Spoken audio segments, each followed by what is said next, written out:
Hello and welcome to the 3D Blu-ray Bunker. This is a place for us die-hard fans of 3D where I look exclusively at 3D Blu-rays, not to do a movie review, but to focus almost entirely on the film's 3D, with maybe just a short word at the end about the film itself. And this time I'm looking at the 2013 film Nurse, or Nurse 3D, which I think was actually its official name. It's got an aspect ratio of 2.39 to 1, and it was shot in native 3D. I think there's some really solid 3D in this film, some creative stuff, and being natively shot, they were definitely thinking in 3D throughout this film's production. So an example of that production design is in this shot, where those lamps hanging down all occupy 3D space in a very nice way. This is clearly a thoughtfully designed shot, and the same sort of thing turned up years later in the club scene in Black Panther. And I think there's a lot of other 3D production design that maybe doesn't quite match up to those lights, but it still looks like the frame's been thoughtfully arranged to fill space across the Z-axis. I don't know how hospital accurate these clear plastic curtains are, but they're an interesting choice from a stereo production design point of view, and they make this quite an unusual but cool 3D shot. And plenty of things sit in the foreground a lot of the time, which keeps shots three-dimensionally interesting, even if some viewers might think the foreground objects are getting in the way a bit sometimes. For those who don't want the nudity to be obscured by interesting placement of foreground objects, it's worth pointing out that there is a lot of nakedness on display in the film, courtesy of the star of the thing, who spends half the film without much, if anything, on. And whilst we're getting naked, I'm quite grateful that her foot here is mostly obscuring his arse, and at the same time it's booting us in the face, so a double score there. If this film had been made in the 1970s, there'd have probably been a lot more bushes on show, but there's just this one, which sits in the frame nicely to make an otherwise fairly depthless shot offer up some 3D. They do keep some fairly distant things in 3D, where other films might just stick with a more mundane interocular, so a shot like this still has plenty of depth and separation in it. And the same kind of thing with the two of them here. The backdrop is fairly flat, but there's plenty of depth stretching back to the actors, and they're still in clearly separate space from the buildings, so again, this is nicer 3D in a view like this than lots of films bother with. Close-up faces look nice and solid and correctly three-dimensional, and in even more close-up you can see this poor guy's eyeball in accurate 3D, which I think is quite impressive, and I think it's slightly unusual to get a close-up of an eye from side-on like this. More usually it would be face-on, so this view lends itself to more interesting 3D. There were 4 or 5 times when I noticed the film slip into 2D, not for any obvious reason, so I assume with a natively shot film they had a problem with one of the cameras, or maybe these candles were too close to the camera for the 3D to work, but whatever the reason, there's only 10 seconds or so of 2D in the film, so it's nothing to worry about. I don't think there were really any times where I thought the 3D was ineffective, but maybe a few moments when I thought it could have been better, like there's a funeral scene where they don't do anything interesting with the cemetery's headstones, which I think could offer up some nice 3D views, although maybe a bit of misdirection, as you're probably less likely to be worrying about the lack of interesting 3D, and more likely wondering about how appropriate her skirt length is for a funeral. There's a shot where someone's got a load of syringes stuffed into them, and whilst there's some depth in the shot, there's really no feeling of 3D space amongst all those syringes, which is strange and a bit of a shame. I reckon that's more than made up for though with another syringe sequence.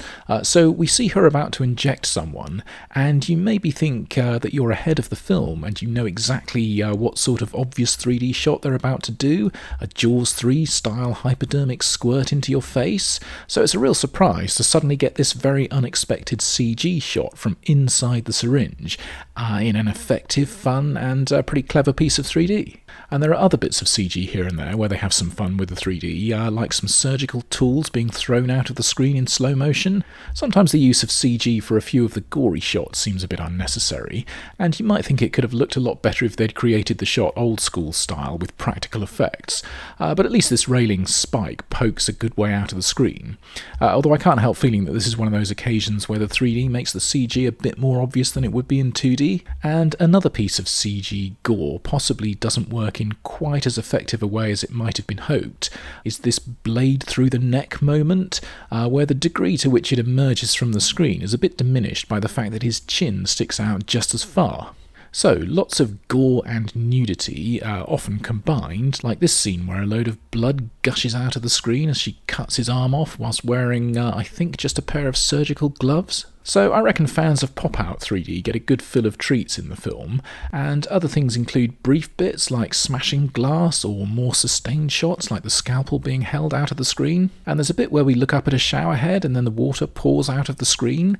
This one's a little odd possibly in that the water looked very digital to me, which seems a bit decadent if that's the case, but it's a fun bit of 3D anyway. Or another one I quite liked, not for any great strength in how much it emerged into negative parallax, but because I wondered if this shot was some sort of homage to a golden age 3D classic, Hitchcock's Dial M for Murder, with its very similar view of a latchkey being held out. Well, maybe, but probably not.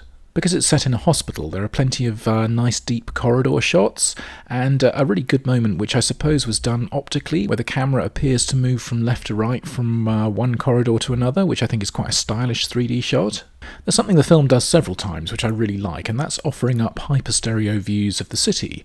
And there are all sorts of great views here, top-down ones which can always offer up excellent extended views of buildings, and the taller they are the better for this sort of thing. General city views with a clearly stronger sense of 3D than natural human vision would give you, which in views like this would effectively be none at all. And shots panning across the buildings in strong stereo look great, especially in the moment when a long street comes into view between the buildings. The film packs in a lot of these views, and they're all really nice pieces of 3D. And I think there's some smart creative stuff going on too, like you can just about make out this couple making out behind the frosted glass.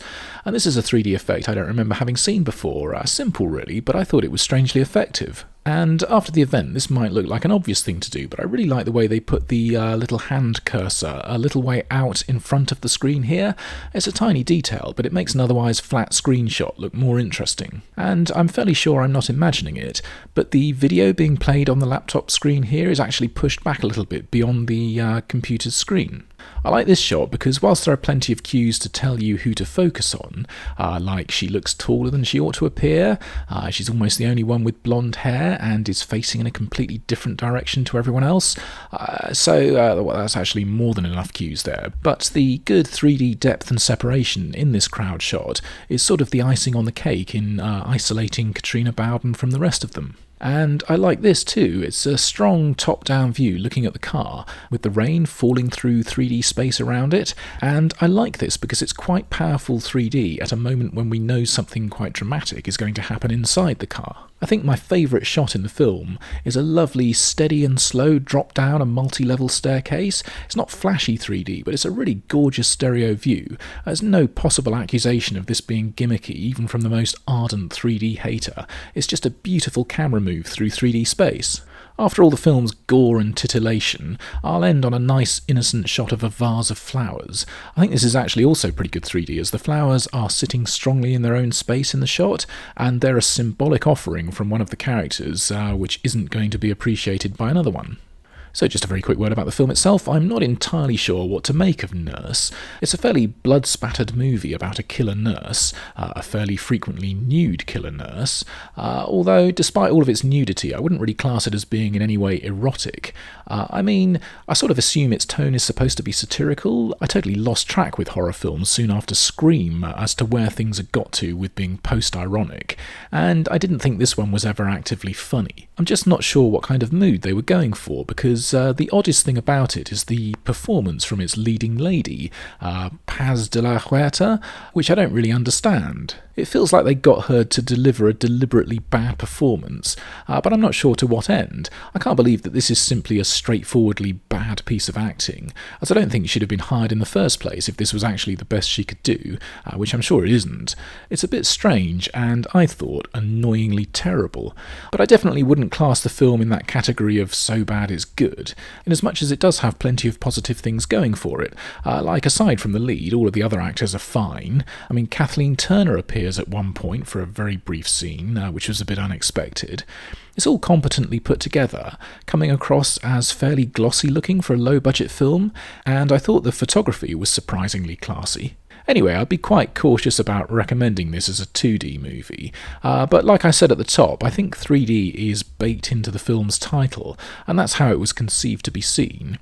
And so from the point of view of what this channel's all about, the film's 3D is almost always pretty good, and fairly often it's really impressive. So I hope you found this in some way useful, and if so, I hope you'll join me again soon for another 3D Blu-ray review. Until then, thanks for looking in on this one, cheers for now, bye bye.